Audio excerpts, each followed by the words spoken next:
Yo YouTube everyone, welcome back to the channel, and this is officially the longest time I've not uploaded a video since I'll probably say about May time. To be honest, I felt extremely burnt out. I just wanted a bit of a break, so I took the weekend off. Hope you guys understand, hope you guys are excited because we are now back with the daily uploads. We've got a new schedule, everything should be back to normal for the upcoming days and weeks. So hopefully you guys are well, hopefully everyone's been good. And yeah, before we get into this breakdown, I wanted to talk about the beta just slightly. So Modern Warfare 3 beta has been out. Now, I put about 1 or 2 videos out. To be honest, I didn't get much time down again. I wanted a bit of a break mentally. I felt very drained, very kind of, you know, not all over the place, but I definitely wanted time to just get off the game, take a chill, and I've been streaming a lot, coaching and all that good stuff, so I definitely wanted to get my head away from the game, and yeah, it really helped me. I feel good. We're back, ready to grind. So this is the gameplay I got last week. I probably got it on stream, and yeah, I just want to kind of go through the gameplay and give you guys my thoughts. Now, this is going to be a fresh perspective, right? Especially because I've not played this for a few days. I've actually not touched the game for about, you know, 3 days altogether. The whole weekend, I just didn't touch the game at all. And considering I used to play every single day, this was quite weird, you know, not touching the game for a while. But I feel good. And let's break down the game with a different perspective. Of course, this wasn't live. This was from a couple of days ago. So let's try to see my kind of mindset and things I probably could have improved on now that I'm, again, going through a different perspective. So P1, pretty standard stuff. I mean, we didn't do too bad. P2 goes through, and so far, I'm actually really impressed. So what we're doing is going through, holding the spawn through the back here, and you can see what I'm trying to do is just make sure this right-hand side of the map is empty. Now, there's a couple of pros and cons when you play this style. One of the pros is obviously you hold the spawns, but the cons is exactly what you see now. So if you're going to hold the right like I did, the actual disadvantage there, right, is that your opponents can end up pushing through the left, and if they break the hill, well, that's what happens there. You know, you guys are kind of trapped on the right. Now, luckily for us, we're able to break through straight away. So again, very weird game so far. I feel like the opponents, to be honest, haven't really capitalized on their scenarios, and we're just kind of getting quite lucky here. Go through, we spot the guy in the distance, nice little jump shot around the corner, we spot the second, and yeah, it was a little bit too late there. I mean, I didn't really spot the opponent until I came out through the front there, but now I'm looking at the front right. Where are we spawning? So we're spawning at the front right here. So I know they're going to be, you know, around the back of the hill, around the jump up through the ladder. So we go through, we get this guy one shot. My teammate takes him out. And at this point here, I'm just trying to be the support player, okay? I don't mind kind of just sitting in this orange area, watching over my team, and just trying to take out anybody pushing through. So my teammate, again, gets another kill. And at this point, I'm very curious, like, you know, where they're spawning. It seems like they're spawning through the front, but I can't quite get to grips of what's happening here. Considering, you know, everyone's around the map. It's getting very mixy. In my head, I'm just trying to lock down this area of the map and just make sure we can make some plays. Go through, good centering, we take out one, jump through, 25 seconds left here. So if I go through again, nice little two-piece, there you go, there's a third. So right there, what I did is I decided to slow down the pacing. I decided to go through, full flank through middle, get one, get the second, and then we're able to come back and get the nice little three-piece. Again, same thing here. I know they're going to spawn around me, so we're going to take our time. We go through, and that's a really good play. I probably could have been a little bit more disciplined there because I know, obviously, I didn't see the second, but in a scenario like that, right, when I know they're spawning at the back of the map, I know they're spawning back P4, I'm expecting them to kind of, you know, come in groups there. So I probably should have played this a little bit more passive. We go through, we take out one, we spot the second in the distance, and in this scenario, I'm very weak here, right? So I'm not really pushing through aggressive. I'm too aggressive. I'm trying to take my time, get some picks off, and yeah, right there, I actually re-challenged that angle. So not great play, to be honest. I probably shouldn't have done so.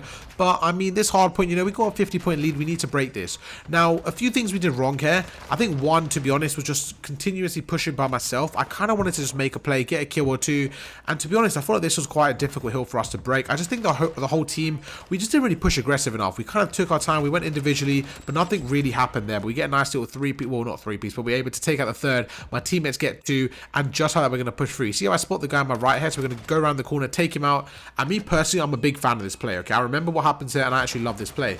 So we're able to get a two-piece through the front, right? Instead of pushing through the front, I'm actually going to push through the side and go for the three-piece. Unfortunately, my teammate gets a nade, but I want you to notice what we were doing. We weren't really going for the kill, we were going for the spawn. Now, of course, it didn't quite work out there, right? You see how we spawned all the way out, but the most important thing there is my teammate is still alive at the back of the map. This is so important. I mean, that was just a terrible gunfight, but that's a topic for another conversation right there. I probably shouldn't have challenged that guy, but my main point there was, as my teammate goes through the left, that is the most important thing on this map. On this hill, you want to get the left side of the map here. You want to have those spawns. That way you can do exactly what we do now. You can see we're pinching the hill. We go through, we get a nice little three-piece. Again, the last guy's in the hill. You can see I'm one shot, right? So I'm trying to get away. I'm trying to play my life, wait for my teammates to help me, but they weren't playing aggressive enough. So that's one thing my teammates weren't doing the whole game. They just weren't up in the aggression, and you definitely want that on your side here. But so far, so good, you know. 25 seconds left here. You see we're going to go through, we're going to pre-fire through the doors, and again, every second is so crucial here. So what I'm trying to do, honestly, is just play my life, open the door, shut the door, finesse, and if I could just take my time here, you know, get some kills, finesse, get the hill, we'll be good to go. That's exactly what happens. 10 seconds left, and considering they had the hill right there, considering they had the you know, we had the scrap time on the last hill, I think we did a phenomenal job of kind of regaining, pushing through and getting the hill time. And to be honest, I think majority of that credit does come through the spawns. We get a nice little two-piece there. Now the first kill, I think I played that well. The second kill, to be honest, was just pure reaction, and to be honest, again, my opponent just missed a lot of shots. So I'm not going to say I didn't get lucky, that I got incredibly lucky. I think that's a common theme in this game. I think there's a few gunfights where I just got really lucky. I got really fortunate. The opponent's quite, you know, more at the skill level that I think is required to kind of optimize those positions. I feel like a lot of the time they just stood out in the open and they missed a lot of shots. We go through, gonna shut the door here. And what happened there, right, was I saw an opponent on the top, and when my nade missed, I just assumed he died. So I think that was quite stupid of me to assume he's dead. I probably should have played a little bit more cautious there, but that's okay. Again, you're going to die in the game. It's absolutely fine. We go through. We're going to nade my teammate. Unfortunately, luckily, it didn't hit him. Go through again. 15 seconds left here, and we're just trying to watch over. Just trying to make sure we get them off P1. But more importantly, we want to make sure we're engaging into P2 spawns and holding that side of the map. So you see we overcommitted there. We end up dying, but that's okay. Straight away, we're back on the spawns, okay? This is so important. The way you rotate is going to dictate the pacing of the game and the way you proceed. So we're going to go through the back here. We're going to watch over my team. You see we spot one in the distance. We go through, we take him out. Good shots there. And now it's all about the breakthrough. So what I decided to do is go through the truck, jump through, dolphin dive, snake it. We spot the third. I'm actually going to chuck a nade over. Hopefully the nade can take out my opponent. Again, go through, try to snake him, and we do get flanked. So you can see my thought process there, right? We're trying to flank, trying to make some plays, get some kills, all that good stuff. And it actually works out perfectly as we're up from 200 points to 75. So far, absolutely controlling the game. Again, we spot opponent in the distance. We go through, nice little jump shot. And I feel like every single mechanic that I'm learning about, I'm just trying to implement in these gunfights. Again, nice little two-piece. We go through, we spot the third in the distance. We take him out. We know the fourth by himself. We go through, although we die there, that's absolutely fine because we get the three-piece. My teammate gets the fourth, and just like that, we're able to capitalize. 14 seconds left. Again, it's time to rotate. Pop the dead silence. Now, I could go out in the open here, but honestly, there's not really a point, right? I'm assuming one or two people are going to be around there. So instead, I decided to go through the side here. I decided to take my time, especially with a lead like this. I'm going to wait for my teammates. And as soon as I spot my teammates, this is the time to accelerate. This is the time to go and try and make a play. So I spot somebody come up the stairs. So I know, obviously, the stairs are a little bit more free. Going to go through, going to try and make a play. As soon as I see the guy on my right, I see him come up the ladder, this is my time to pounce. So I want you to look at this carefully. As soon as he's up the ladder, we go through and we get a nice little two-piece. So you see right there, although I died again, that's okay. Considering that's such a difficult gunfight for us to engage in, you see how I waited for my teammate to come up the ladder? And again, I'm playing solo queue, okay? So it's not like we're coordinating. I've literally got no mic in. I'm just using my mini-map to get some awareness and really kind of recognize the danger zones and when we should push as a team.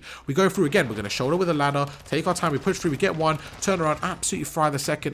Did I get lucky? Absolutely. Are we going to take it? Of course we are. We go through up by 110 points here. This game should be over. We jump around the corner and we get a three-piece. Now, you just saw it again. A gunfight I probably shouldn't have won. So I don't want to see the comments saying, oh, these guys weren't very good. I mean, to be honest, I agree. I don't think they were the best players in the world. No dig to them. I just feel like their gun skill wasn't quite on par with some of the players I've played up against. But you can only beat what's in front of you. I think more importantly, it's not about the gun skill. I think it's just about, you know, making sure you optimize your gameplay, making sure you're pushing out scenarios. And if you go up against a team that maybe doesn't have the gun skill required, then making sure you really punish them. I think that's so important. The amount of times I've coached a subscriber or I've seen your gameplay where I've reviewed, and I feel like, you know, you're going up against players that maybe aren't as good as you, right? But the game's 250 to 240, you know what I mean? And you're very, very close. So for me, it's about really pushing these teams back to the limit, really closing them out. And to be honest, I wasn't happy because I wanted to put them in the 100-point club. Now, I know it sounds confident, it might sound arrogant, but for me, I was like, okay, cool. I'm obviously playing good against them. We always have a better gun skill. There's no reason why we shouldn't outmaneuver them, outposition them, and really put them in the 100-point club.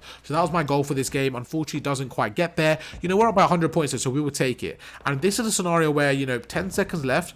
I'm going to just wait here. So you see how I've been here for about 10 seconds? Sometimes I want to give up the 20 seconds to guarantee the victory, right? Well, in this case, obviously it's only 8 seconds, but even if it was like 40 seconds here, I probably would have given up the 20 seconds regardless to guarantee the time of the hill. We go through, we get a nice little two-piece. The reason I didn't push that last guy was because I needed to reload. Now we're not one shot, sorry, but now we're reloaded, we're pushing through, we get a nice little kill. Even though this guy's in front of me, we're going to take our time, wait for my teammates to help me out here. And again, I played so aggressive. I got a 4-piece, and I just really needed my team to back me up there. But you see Big Steve will do it. He's just not quite getting there in time, kind of just playing back, playing very, very passive. And yeah, we got to go through the front again. So there's a couple of hard points like that one specifically. I mean, I literally got a 4-piece and we weren't able to break the hill. So that's pretty embarrassing stuff. But that's going to happen from time to time. That's why it's so important to make sure in solo queue you're really optimizing your position, your rotations, and really not relying on your teammates too much. I think there has to be a balance, okay? Because I'm not saying just, you know, go completely gung-ho and pretend like you don't have teammates, but at the same time, you want to make sure you're able to clutch up and maybe able to make plays by yourself. And just like that, what went from a 100-point game has now gone down to an only 50-point lead. And this is the game I'm talking about. You see how I spoke about at the beginning of this game? I think I could have put these guys in the 100-point club, and now they've got 200 points. This is where people lose, okay? If we lost this game right now, I'll be incredibly frustrated, purely because I feel like we had such a good opportunity to close them out, and instead of closing them out, my teammates decided not to push the hill. But at the end of the day, I'm the one that's going to lose SR, and I'm the one who has to kind of deal with the consequences. So you have to remember, when you're playing solo queue, it's not about your teammates. Sometimes you've got to think, what could I have done better? Could I have done better? Absolutely. There's always ways to improve, and luckily we pushed through and we get the victory, dropping 41 kills in the process. I mean, my teammate did not really help with 6 kills, but 2 minutes, basically 3 minutes in the hill. Will I take it? We'll take it. But that is how you drop 40 plus kills in rank play. I hope you did enjoy the video. Again, we are back now. If you guys do enjoy the content, make sure to drop a like ahead of Modern Warfare 3. We are extremely close to 8,000 subscribers. If you're not subscribed, make sure to subscribe, and I'll catch you in a later video. Peace.